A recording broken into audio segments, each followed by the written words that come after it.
hasta aquella parte del mundo con él, además de miembro del Colegio Nacional, que hemos tenido la fortuna de conversar con él en varias ocasiones, es también académico de la lengua y un distinguidísimo universitario. Diego Valadez, bienvenido. Leonardo, es un gran gusto acompañarte desde Arequipa, saludarte, saludar a tu público y agradecer esta oportunidad para hablar acerca de un congreso que está desarrollándose con considerable éxito. En realidad comenzamos las sesiones el lunes, pero la inauguración formal se llevó a cabo hoy miércoles, fundamentalmente por las circunstancias de tensión política que se han vivido en Perú en los últimos días con motivo del cambio en la titularidad de la presidencia de la República el pasado jueves por la noche. Y también porque en España se dio la conmemoración del 12 de octubre, de manera que la fecha simbólica de inicio del Congreso es hoy o fue hoy, pero venimos sesionando desde el lunes muy temprano. Y antes, además, en Lima, habíamos tenido una reunión el viernes y el sábado de la semana pasada, en plena crisis política, referida al lenguaje claro. Fue la segunda convención sobre el lenguaje claro, con una asistencia también muy importante de alrededor de 40 académicos y funcionarios de los diferentes poderes judiciales que están interviniendo en ese gran proyecto. Eso es lo... Ha sido una semana muy intensa. No, es muy desafiante para ustedes, los abogados, ¿no? No sé si sea lo mismo lenguaje claro que lenguaje ciudadano, plain language le dicen en inglés, pero sí la idea de que todos podamos entender cuando un juez, un magistrado, un procurador hablan, Diego.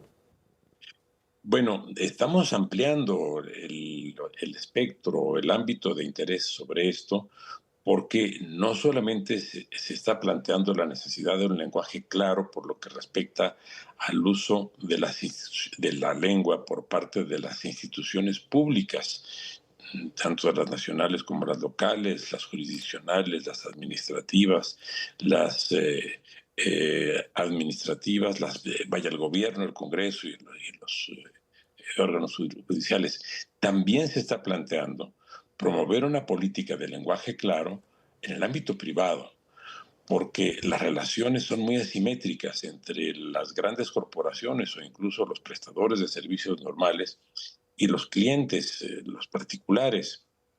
Los famosos contratos de adhesión que todos conocemos, pues ni siquiera son inteligibles para los contratantes privados y simplemente todos firmamos aquello que se nos presenta para poder disfrutar pues, de un servicio o adquirir un bien. De manera que el problema del lenguaje claro es una cuestión que en este momento se extiende al sector público, por supuesto, en primer lugar, pero también al sector privado, al sector social. ¿Cuántas asociaciones de profesionales de carácter deportivo, de carácter económico, empresarial, no existen y muchas veces los estatutos están redactados de manera confusa o los contratos o las formas de incorporación a esas asociaciones también están redactadas en forma poco clara? De manera que lo que estamos planteando, y esa es una de las grandes aportaciones que harán las academias de la lengua, las 24 academias de la lengua que forman parte de la Asociación de Academias de la Lengua Española, es la de ir construyendo un nuevo derecho fundamental, el derecho al lenguaje claro, como un derecho del gobernado, del administrado, del justiciable, del cliente, del paciente, en fin, del ciudadano en general. Los avances han sido muy importantes y lo que más quiero subrayar en este caso, Leonardo, es la forma como las academias de la lengua se están poniendo a la vanguardia en muchos temas. Tú señalabas nuestra agenda, incluyó mestizaje intercultural y también culturas digitales, además de lo del lenguaje claro.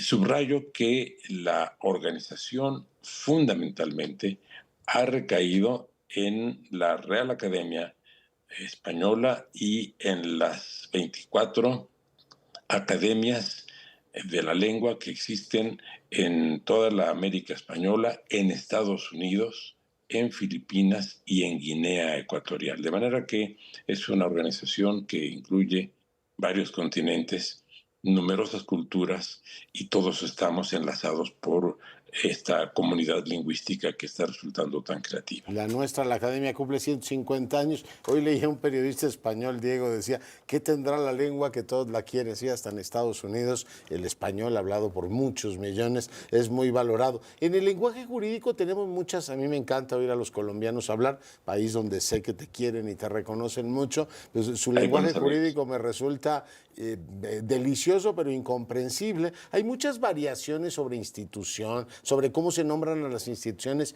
y los procedimientos en los distintos países que hablamos en español. Yo oigo de las cortes de casación y digo, ¿qué será eso de la casación, Diego? Aquí tenemos otros nombres más influidos por el inglés, pero hay mucha variación en el español jurídico. Muchísima. Sobre esto hay ya un diccionario panhispánico del español jurídico, fue promovido por el actual director de la Real Academia, por Santiago Muñoz Machado, se hizo en un tiempo récord, y justamente ahí se pueden ver todas las modalidades que tenemos para referirnos a la misma institución. Por ejemplo, ahora que dices de Colombia, en Colombia se habla de la exequibilidad de las leyes. Si decimos eso en México, pues no lo entiende nadie. En México decimos aplicabilidad de las leyes. Por eso este lenguaje ha sido objeto de una muy buena sistematización en ese diccionario panhispánico del español jurídico, que además está disponible en línea. Una de las grandes cosas que se anunciaron aquí es el diccionario histórico del español. Se presentaron 10 volúmenes que apenas tienen algo así como 7.500 entradas de las, digamos, 92.000 o 93.000 que se registran en el diccionario académico de español. Esto quiere decir que el diccionario histórico se va a seguir enriqueciendo, pero ya con 7.500 entradas se dio material suficiente para integrar 10 volúmenes. No habrá ninguna otra edición impresa, esta va a ser la única, todo lo demás va a ser consultable en línea. Ya se puede consultar en línea a partir de esta semana el diccionario del español jurídico. Es, por decir algo, una de las grandes aportaciones de este Congreso.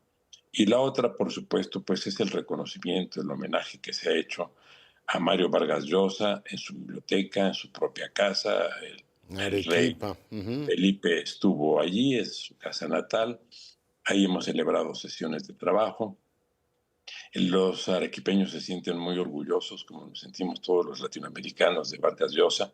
Sabemos tú y yo y muchos de quienes nos escuchan que a Vargas Llosa se le asocia en México con una expresión que para muchos resultó desafortunada, pero que la verdad fue muy precisa cuando habló de la dictadura perfecta.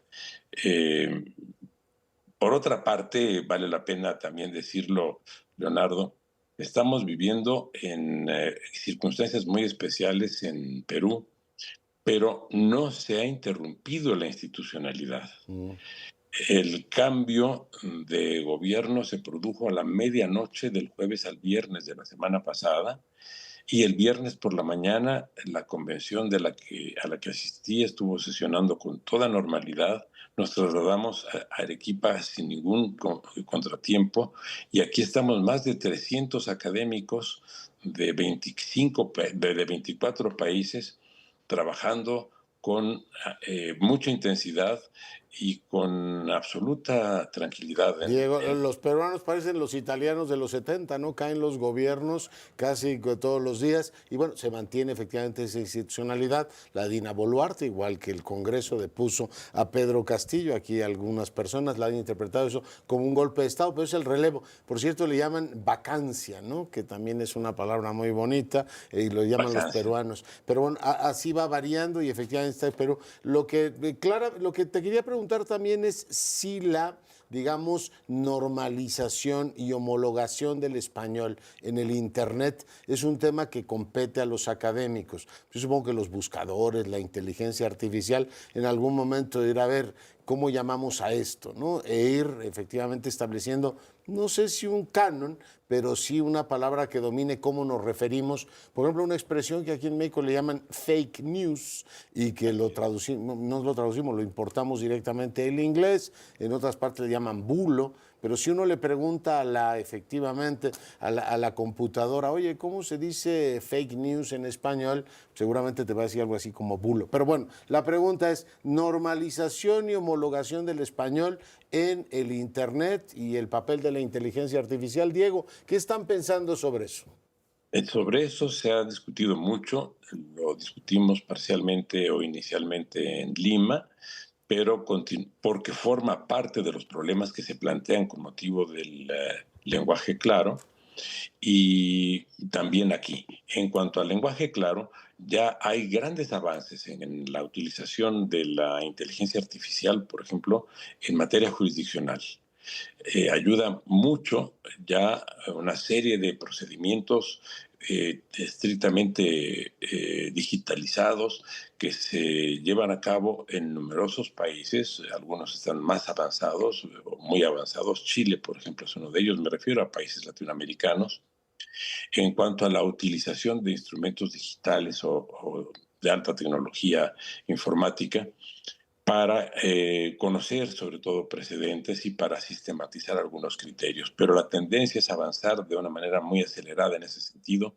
México también había venido trabajando en eso. Yo espero que el cambio que se ha dado en el orden jurisdiccional en México no altere la consecución o la prosecución de estas políticas y de estos proyectos que son muy importantes para poder prestar una mejor atención en materia de justicia a la población. Lo que seguimos estudiando aquí ya fue no solamente la parte técnica de la utilización de los instrumentos de inteligencia artificial, sino la parte, digamos, léxica y sintáctica que implica la inteligencia artificial y el desarrollo también de instrumentos que permitan la detección adecuada del uso, digamos, subrepticio o incluso fraudulento de la inteligencia artificial, Mira. identificando ciertas formas constructivas que corresponden a esa modalidad del desarrollo de textos. Sabemos, y así se ha dicho, y entre otros el propio director de la academia, Muñoz Machado, lo ha señalado, que muy pronto podremos estar dando a conocer obras en coautoría entre personas físicas y sistemas informáticos, particularmente los que representan la inteligencia artificial. Tenemos que estar abiertos a estos procesos, pero eso no significa de ninguna manera el fracaso o la sustitución de la inteligencia. Mira, permíteme recordar algo con lo que tú estás muy familiarizado, Leonardo, en materia filosófica. En el diálogo Fedro, Platón decía que una de las mayores desgracias que podían haber ocurrido para la cultura era la invención de la escritura, Sí. porque la escritura iba a sustituir la memorización de las piezas literarias y la utilización de la inteligencia para retener y para reproducir los avances culturales y los contenidos culturales. Y sabemos pues que aunque esto se dijo hace 25 siglos, justamente una de las grandes experiencias Claro. culturales del mundo ha sido la invención de la escritura, Oye, ni tanto que Platón a tiene partir razón en todo lo que dice. Oye, me está comiendo el tiempo y te quería preguntar así en 30 de segundos, si algún colega tuyo académico te pregunta, oiga, ¿y el amparo en México cómo se denomina ahora? ¿Qué sería mejor, descafeinado, encogido o deslavado, Diego? Yo creo que se han hecho muchas confusiones con esta reforma.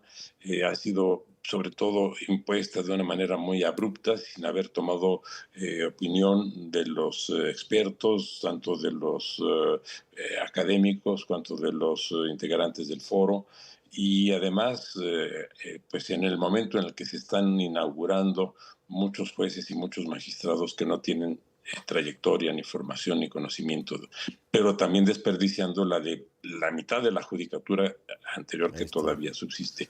Creo que lo peor de todo es el procedimiento adoptado para la reforma, que no se escucharon, que no se tomaron el trabajo de hacer un estudio detenido. Completo. Muy bien. Seguramente yo he dicho en algún momento que hay que hacerle juicio al juicio de amparo, o sea, las instituciones tienen que estar siendo Claro. actualizadas y renovadas, Pero pero no en la forma como se hizo, por de quien una deben. manera tan, digamos, arbitraria, por Diego decirlo de... Valadez, un privilegio tenerte con nosotros.